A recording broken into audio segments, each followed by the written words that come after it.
За яг манай Crypto Project episode-ийн дараагийн дугаар эхэлж байна. Инхий чи маск талхич. Episode эхэллээ шүү дээ. 30 нэр вакцин хэлчихсэн үү? Тэглэж маань чи вакцин хэлчихсэн шүү дээ. Нэр хэлж шүү дээ. Вакцины карт чаана уу? Гэртээ үлдчихэж. Окей. Гэтэ санаа зоо зүгээр. Шанд итгий да. За. За. Ингээд episode эхлэе. Нэг өдөр бид нэр Pancake Swap дээр хэрхэн farm хийх вэ гэсэн бичлэгийг оруулсан байгаа. Тэрийг үзээгүй байвал энэ episode-ийн сүүлд оруулъя. Ороод үзээрэй. Бас subscribe хийгээд таалагдсан бол лайк дараарай гэж хэлмээр байна. За тэгэхээр сүүлийн үед манай найзууд юу бас Pancake Swap дээр нэлээд анхаарсан байгаа тий. Чи ч юм өөр нэг улаан farm ч хэлсэн шүү дээ. Бас. Тэгээ юун дээр Binance Smart Chain дээр айгүй гой төслүүд харагдаад байна. Сүүлд нэг Polaris DeFi гэдэг нэг тийм төслөө лээ. Тэнгүүтээ яхаа тэр нөгөө Ample гэдэг төслийн тэр Geyser гэдэг нэг тийм farming юунууд байдаг гэсэн аахгүй. Удах юм бол нөгөө multiplierтэй илүү их хөнгө авдаг. Яг тиймэрхүү яг одоо яг use case-ийг яг Binance Smart Chain дээр хийх Polaris DeFi гэж байсан. Тэгээд API нь баг 900 төгрөгтэй. Яг анхаарал татдаг. Market cap нь 3.1 хэдхэн саялан байлаа. Нэг тийм төсөл авсан. Өөр ч юу байлаа. Зөндөө юм байна. Value DeFi ерөөсөө ороод харангуут баахан юу төслүүд эс тээ. Тэгэхээр crypto market дээр маань болж өнгөрсөн том эднүүдийн нэг нь бол яхаа аргагүй Coinbase-ийн нэг IPO зарласан байсан. IPO зарласан байсан. Тэр нь direct listing-ээр өнөөдөр 4 сарын 14-нд гарсан байгаа тий. Тэгээд тэр нь 300 урд нь бол $250 per share гэж гарна гэж яригдчихсэн аа. $381 гараад тэгээд гарсныхаа дараа нь яг 425 хөрөнгөлөө юу 340 хавцаа хүртэл авсан мэт тий. Тий одоо яг $344-тай. Тэг яг унахтай биш тий. 315 хүртэл унсан юм байна заяа. 400 тий ойролцоогоор 24-өөс 315 хүртэл дамптаад тэнгуүтэй яг жоох одоо нэг жоох стейбл болж байгаа. $344 байна. Яа. Тэгээ өчигдөр бас Coinbase-ийн CEO ажилчдаа surprise бариад юу 100 share өгсөн байл ш нэрээ. 100 share зэглэн бол 30,000 ч тий. 30,000 цаасан. Амар ус тий. Хоёулаа тий. Coinbase ажилтдаг байсан бол нэлээд happy байж байгаа өнөөдөр тий. Coinbase анхны хөрөнгө оруулагч байсан бол бүр алаа юм. Нэр тийм тий. Нэг Twitter дээр нэг бичсэн анх $300,000 хийсэн хүн мөнгөө $6,000 уулсан гэдэг. Тэр бол бас нэг rapper залуу шүү дээ. Nas гэдэг rapper гэдэг шүү дээ. Аа. Тэгсэн чинь тэр 2000 хэдэн онд үлдээ initial investment хэдэн $25,000 гэлүү дээ. $50,000 ч илүү тэр хавцаа мөнгө хийсэн гэжлээ. Анхны юунд нь хөрөнгө оруулахдаа. Тэгээ тэр бас нэлээд хөөрхөн мөнгө хийх байх гэсэн тиймэрхүү юм дэглээ. Тэгээд ер нь зөндөө хүмүүс баяжж байгаа байх л гэж бодож штэ энэ юугаар Coinbase IPO-оор нь. Тэгээ бас хүмүүс бас ийм яриад байлаа. Coinbase одоо IPO-г нь дагаад олон компаниуд бас юу public болох байх гэд тиймэрхүү ярианд байсан. Бас cryptocurrency-тэй холбоотой Kraken-ийг ярьж илээ. Тэгээд eToro гэдэг exchange гэдэг шүү дээ, broker гэдэг шүү дээ. Тэгээд Канадаас гаралтай тий. Тэгээ ер нь удахгүй public болох байх гэж speculation байгаа юм билээ. Voyager ч бас өөрсдөө гэсэн stock-тай шүү дээ. Toronto exchange дээр байдаг тий. Тэгээ миний бодлоороос Coinbase-ийн үнэлгээ аяг өндөр байгаа учраас Voyager ч гэсэн анхаарал татах байх. Ер нь явандаа энэс болоод exchange-ийн token-ууд руу ч гэсэн хүмүүсийг анхаарал татах байх. Тэгээ Wall Street Journal дээр бас ингээд юуны тухай бичсэн лээ. Journal дээр Coinbase-ийн тухай. To a lot of people, crypto still seems like a sideshow. Тэгээд who I'd said, Davidson analyst Jill Luria, who has followed Bitcoin since its early days. Once you have a $100 billion market cap company that all they do is buy and sell crypto, it's going to be the epiphany for everyone this is real. Нэгсэндээ 100 тэрбумын үнэлгээтэй компаниг гараад ирэнгүүт амар олон хүмүүсийн анхаарлыг татсан. Нэг талаас нөгөө Coinbase IPO хийж байгаа маань нөгөө бидний хууль индастри дээр айгуу том сурталчилгаа болж байгаа. Тийм шүү дээ. Тэгээ яг нөгөө талаас нь бас айгуу тийм сөрөг талаас нь хүмүүс бас ярьж байна л та. Тэгээд I think it's probably a good company but not a good stock at anywhere near the current levels. The pricing is a function of investor sentiment and it's not related to the underlying economics of the business or basic loss of competition. Тэгээ яг эсэмдэр бол компани орлого тэгээ тухайн эдийн засгийн нөлөө бол уул нь амар хамааралтай шүү дээ. Тэнгүүд Wall Street Journal дээр ингэж байгаа байхгүй. Тэгсэн чинь комментэн дээр амар хөвгөлтэй. Wasn't Enron an energy trading company гэдэг тэнгүүтэнтэй Bitcoin юу Coinbase болохоор crypto trading company гэж бараг жоо Enron шиг scam байх юм гэдэг. Enron маань 2000 он гарсны дараа ер нь бараг Америкийн түүхэнд хамгийн том corporate law хийж ирсэн тийм компани ба. Тэгээд яг Гэх мэт market man яг олон төрлийн яг нөгөө mixed feelingтэй л байна л да Coinbase бид IPO-той холбоотойгоор. Тэгээ миний бодлоор бол яг хуу 65-ын тэрбумын үнэлгээтэй гарч ирж байгаа. Миний яг одоогийн байдлаар үнэлгээ те. Тэгээд 65-ыг бол би бол хаавж нэг тийм өндөр биш юм болов уу гэж харж байна. Мэдээж бол яг хуу анхны хөрөнгө оруулагчдтай бол айгүй тийм маш их хэмжээний ашиг хийсэн гайхалтай амжилт байгаа. Тэгээ нөгөө талаар бас цаашдаа ч гэсэн өсөх байхаа гэсэн хүлээлт бас байна. Тийм тий. Тэгээд миний ярьж ирсэн үргэлжлээд eToro ч нөгөө 3 сард бас юу public болно гээд ямар компани байла? Fintech Acquisition Corp гээд тэр нь болохоор SoftBank-аар ард нь байгаа. SoftBank тэр юуны SPAC-ны ард нь байгаа юм билээ. Тэгээ тэрнтэй SPAC-аар merge-ийн гээд public болно гээд одоо баг 7-8 сараас болно гэж ярьж 3 сард нэрээ. Тэгээ тэр eToro team яриа байгаа юм билээ. Тэгээ дараа нь болохоор Kraken CEO Jesse гэж зарлаа. Тэр болохоор Coinbase-ийг ер нь ямархуу байх нь хэр перформ хийх нь тэрийг нь харж агаад дараа жилээс IPO хийх төлөвлөгөөтэй гээд тиймэрхүү ярьцлага өгсөн байлээ. Гарууд бас тайминг агуулж байна те. Харин хизээ гарч ирэхгүй те. Тийм. Тэгээд ер нь Coinbase-ийг харж агаад шийдвэрээ гаргана гэж хэлсэн байлээ. Тэгээд харин Binance-ийн манай CZ болохоор тийм ярьцлага өгсөнөөс одоогоор IPO хийх төлөвлөгөө байгаа. Яагаад тэгэхээр биднэрт хангалттай мөнгө байна. Тэгээд өөрөөсөө биед дагаад явах чадвартай тиймэрхүү байгаа учраас IPO хийх ямар ч хэрэг байхгүй гэх тийм ярьцлага өгсөн байлаа. Нөгөө талаас гэхдээ Binance-ийн уус гол зорилго нь хамаагүй regulation дүртэхгүйгээр одоо тийм жижиг буруу орнууд их ч гэдэг юм яг Америкаас гадуурх нөгөө маркетинг айгуу сайн target хийгээд айгуу хурцтай тийм хөдлөх зорилготой баг байгаа байхгүй. Тэг яг хуу бас сайн нэг зөвөн хийсэн юм яг Coinbase-ийн IPO-д зэрэгцүүлж хагаад токен ерөөд бол пампчж байгаа байхгүй. Тэг яг нөгөө on-chain volume-ыг харах юм бол Binance Smart Chain дээр хийгдэж байгаа нөгөө нэг нийт гүйлгээнүүдийн тоо маань болохоор $300 байсан үетэйг адилхан. Тэгсэр нь үнэнд давталцсан. Тэгээ нэг талаасаа бас айгуу тийм яг тэрийг тааруулж байгаа пампцсан юм шиг. Тэгтээ яг баг мэдээж баталгаатай мэдээлэл биш нэг тиймэрдүү сэтгэл төрүүлсэн. Дээрээс нь Binance дээр бас өрмөц мэдээлэл нь юу байсан бэ гэхээр хувьцаа синтетик хувьцаа заах боломжтой болж байгаа. Одоо ямар ч commission fee байхгүйгээр Tesla-гийн хувьцаа энтриг одоо Binance дээр авах боломжтой болж байгаа гэдэг announcement хийсэн. Яванда Coinbase-ийн хувьцааг чийсэн бараг арилж байгаа тийм. Тэг яг хуу тэр маань бас нэг талаараа нөгөө ягаад Luna-гийн одоо Mirror Protocol тэгээ Anchor гэсэн токенуудыг Binance list хийхгүй байсныг бас ингээд харуулж байгаа байхгүй. Ягаад гэвэл Mirror Protocol ч нэг талаасаа Binance хийх гэдээсэн зүйлийг өршөлтөгч нь болж таарж байгаа. Дээрээс нь Binance Smart Chain нь өөрөө DeFi-г target хийгээд байгаа. Тэнгүүд нь Terra blockchain дээр одоо суурилсан маш олон DeFi-ийн төслүүд гарч ирэнгүүт бас тэдгээрийн дэмжихгүйгээр Binance-тай гарахгүй байгаа үзэгдэл харагдаж байгаа. Тэр байдгаа хогийн гэж хэлж болохоор төслүүдийг Binance өөрөө байн лаунч хийгээд байгаа тийм.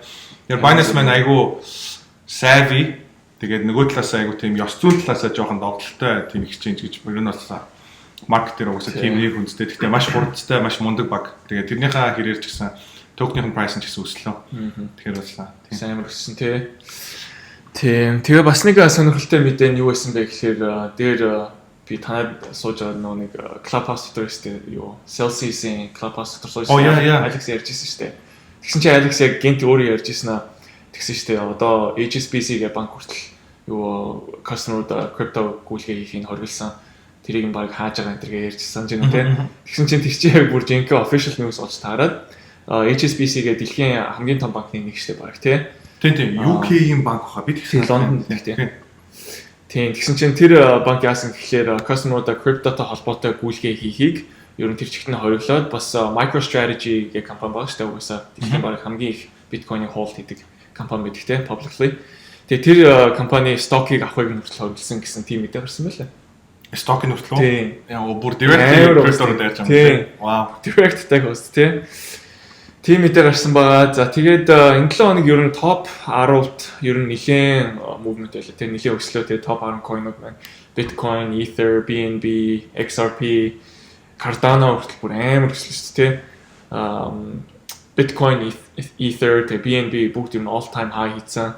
XRP, Cardano ч гэсэн дагаад ер нь галзуурчлал нэлээд хэсэг тийм. XRP бүр сая дөнгөсөө шалахад 1.80 байсан. Тий. Тэгээ market cap нь бараг 82 тэрбум. Тэнгүүд Coinbase stock-наас илүү үнэлгээтэй байгаа байхгүй XRP. Тэгээд яг хуу XRP дээр сая Twitter руу-наас ороод нэг жоохон хадлаа. Саяхан нөгөө Tranglo гэдэг нэртэй юм Tranglo юм уу эсвэл Tranglo юм уу whatever.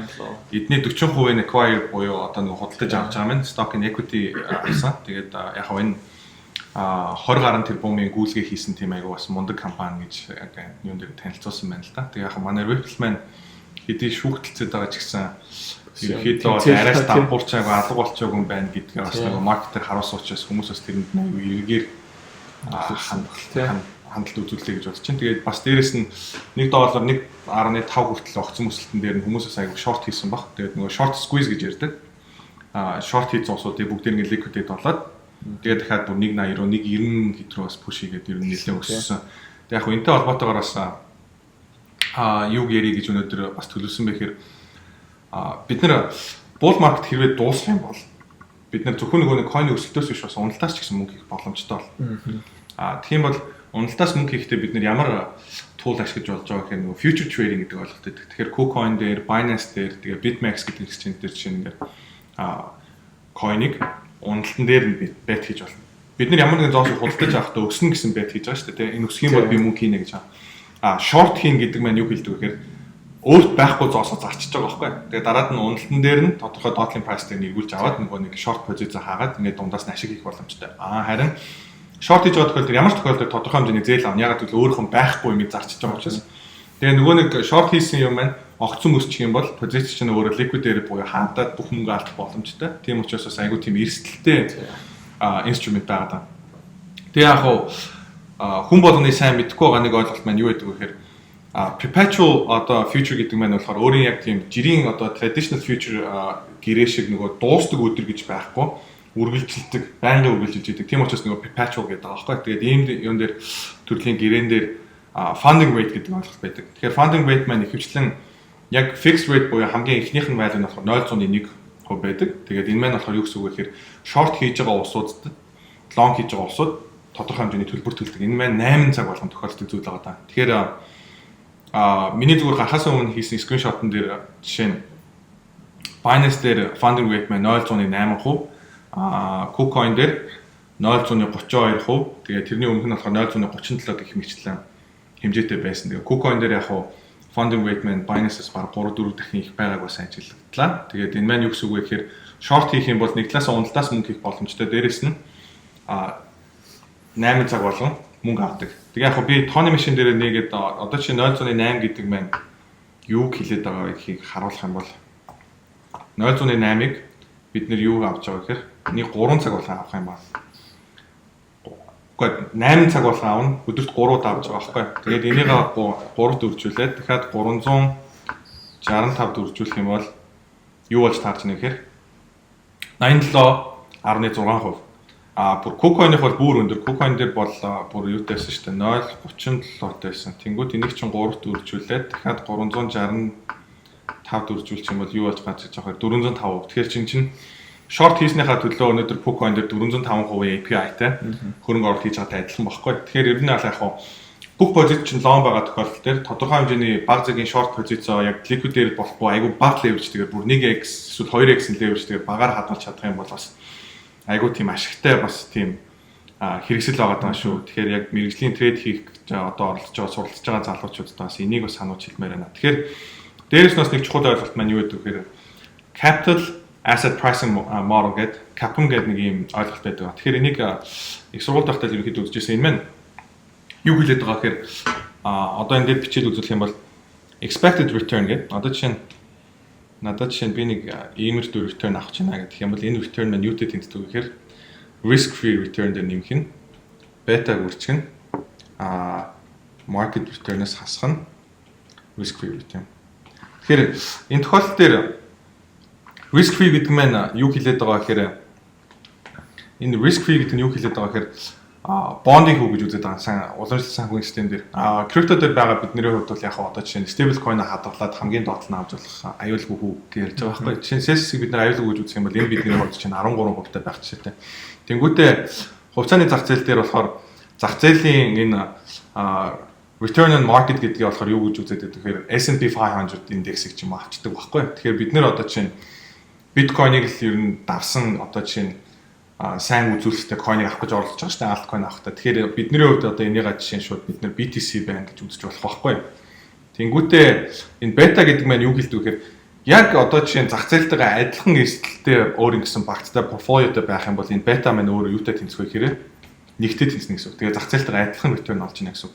Тэнгүүтээ яг уу зах зээл маань өсгөөр чиний мөнгө ч өсөөд унахаар чиний мөнгө ч унаад зах зээлээ дандаа дагаад байгаа байхгүй. Тэгэхээр энэ бетаг бид нар юу гэж яриад байхаар systematic risk эсвэл нөгөө Марковичийн хэлдгээр энийг болохоор idiosyncratic risk гэж яриад байгаа. Тэгэхээр энэхүү бетаг бид нар багасгаж чадчихж нөгөө нэг өөрсдийнх нь портфолиог бас эрсдлийн нас бууруулах боломжтой. Тэгэхээр энэ бетаг бууруулад бетагаас хамааралгүй нэмэлт ашгийг бид нэр ихсэх хэрэгтэй. Тэр нэмэлт ашгийг болохоор юу гэж үздэг вэ гэхээр альфа гэж ярьдаг байгаа санхүүгийн онол дээр.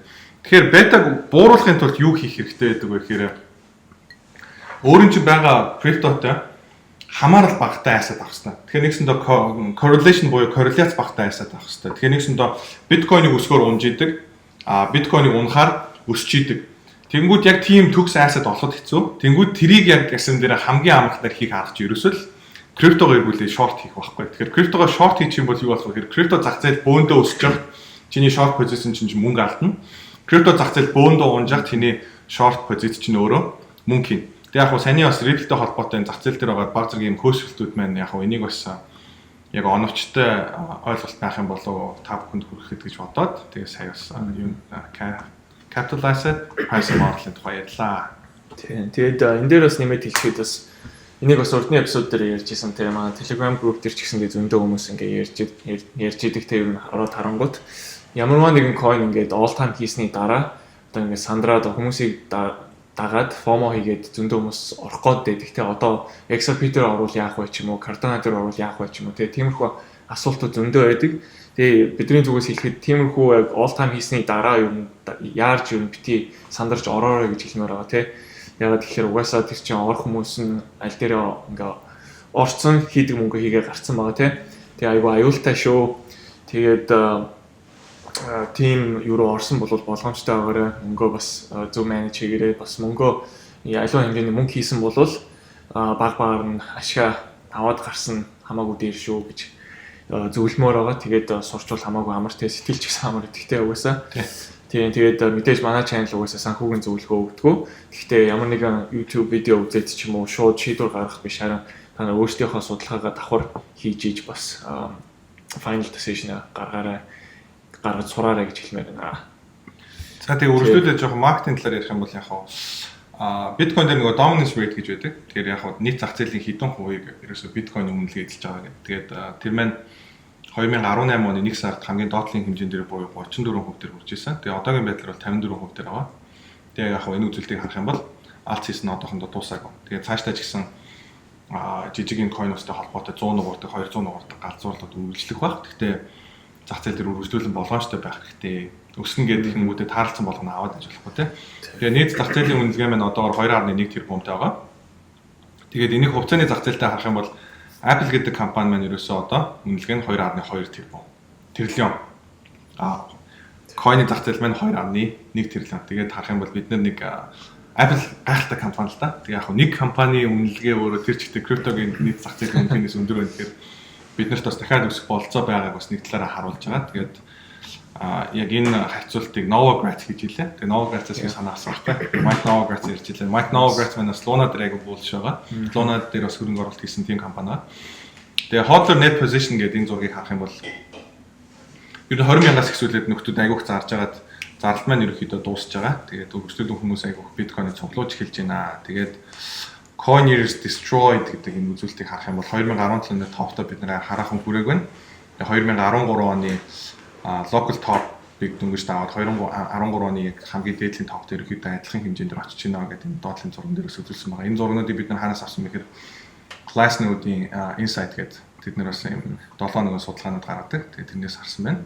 Тэгээд энэ жил яг бас өргөмөц нэлээд өсөлттэй байсан зах зээл маань юу гэсэн гэхээр stable coin буюу нэг шиг нэг доллартай тэнцдэг coin-уудын өсөлт бол ерөөсөө маш гайхалтай байсан байна. Тэгээд яг биткойны болон Ripple-ийн ч гэдэг юм одоо яг төлбөрийн системтэй холбоотойгоор одоо чинь микро төлбөр хийнэ гэж ярьж ирсэн бүх төслүүдийн хийж чадаагүй зүйлийг ерөөсөө stable coin маань өгч байгаа. Тэгээд stable coin маань яхахгүй яг криптотой холбоотой айгүй тийм ниш.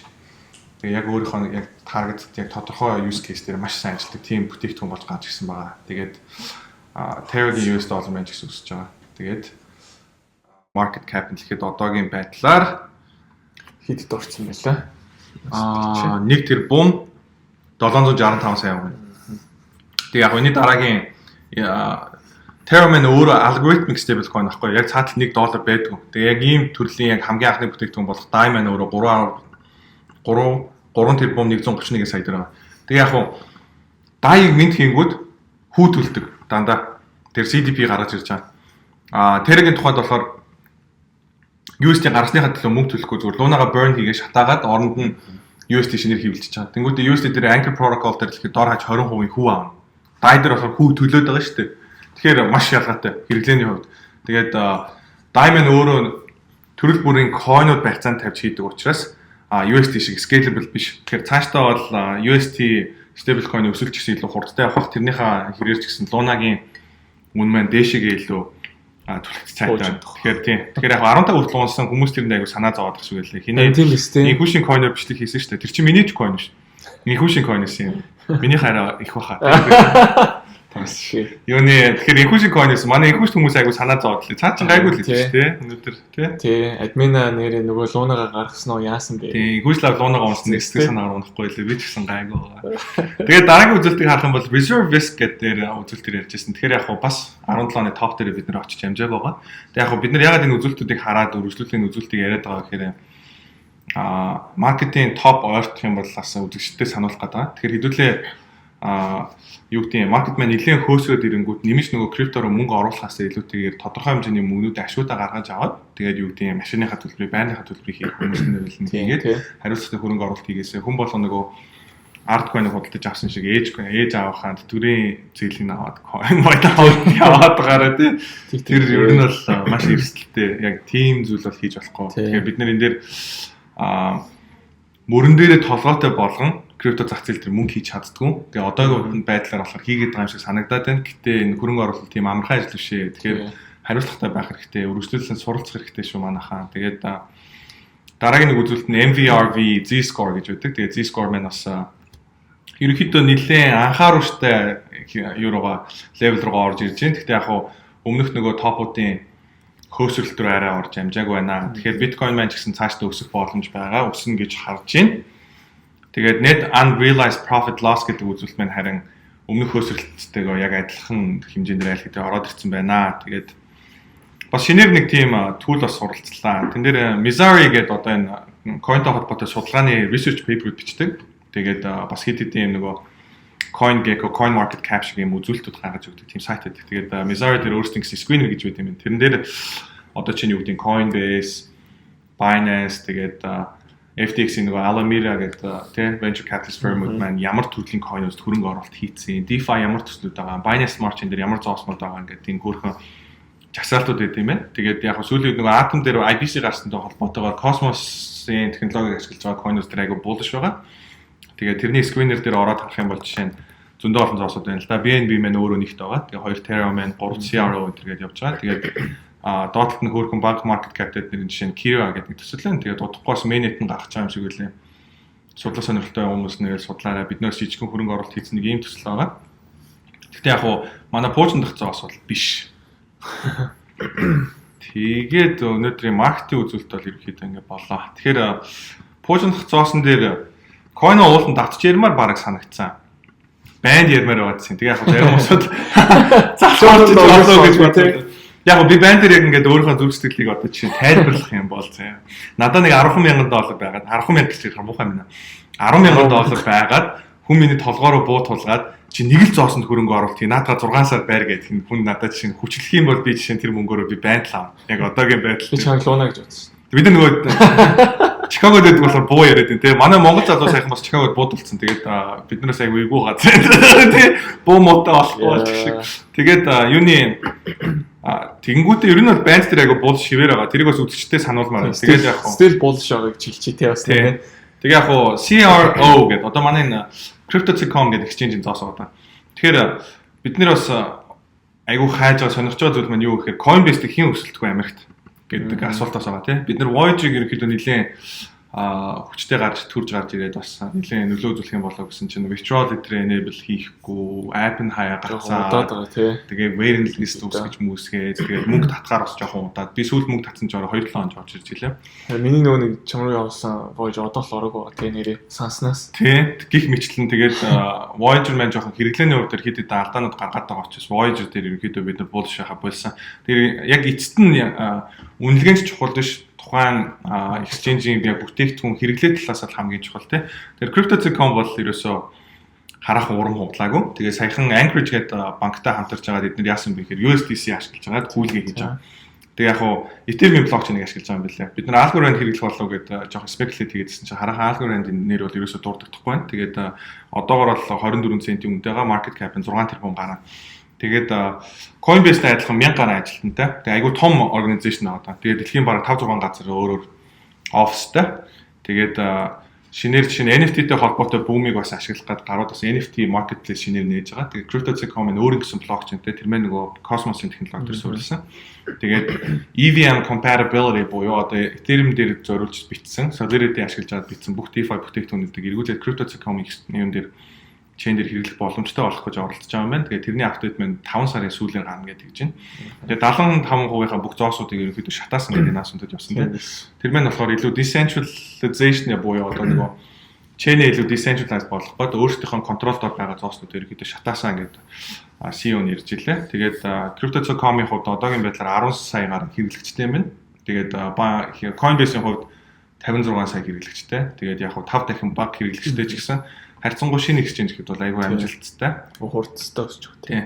Тэгээ CRO гэдэг өөр нэгэн токентэй Coinbase-тэй харьцуулбал тэгээ токеноо app дотор стейк хийж агаад карт авах боломжтой, дебет карт авах боломжтой. Дебет картаа зарцуулах тоолонд урамшуул авдаг. Үнэгүй Netflix, Spotify энэ авдаг гих мэтлэн айгүй тийм хэрэглээ талаас айгүй гоё бүтээгдэхүүн санд болгодог. Гоё exchange байгаа. Айгүй олон төрлийн зооснууд байж манай Komodo хүртэл байдаг шүү дээ. Нэрээ Komodo-га OG-ноос байгаа тийм. Америкт амьдардаг хүмүүс бид нар нөгөө Origin Protocol авах гэдэг авч чадахгүйсэн. OG-ноос айгүй тийм инновацлог бүтээгдэхүүн байгаа. Энэ бүтээгдэхүүнд гаргасан төслөөдөг тийм. Coinbase-ээс гарсан. Тэгээд Crypto.com дээр бас авах боломжтой байсан. Coinbase-ээр гарахаас өмнө. Тэгээд Polygon маань CRO. Тэгээд энэ өмнө Cosmos-ыг ярьсан шүү дээ баярлаа. Тэгсэн. Админ талаар. Тэгээ тэрнээс хойш бас нэлээд өссөн мэлээ. Одоогоор үнэ $26.41 цент гэж байна. Хойлоо тэгж явах чинь мараг $20 дээр ярьчихсан баг тий. 20 дээр байсан баг тий. Яг Polygon зоосон 2 нуглахгүй байна тий. Ориг дээр нь жоохон тийм боллоо тий. Гэхдээ Ripple өсөж тахчаа. Тий. Cardano Ripple энэ өсөж тахчаа. Тэгтээ гайгүй болов тий. Тэгээд бидний өнөөдрийн эпизод үгээр өндөрлж байна. Тэгээд бидэнтэй хамт байсан баярлалаа. Таалагдсан бол лайк дараарай, share хийгээрэй. Тэгээд subscribe дараад дараагийн дугаараар уулзцгаая. Дараалал баярлалаа.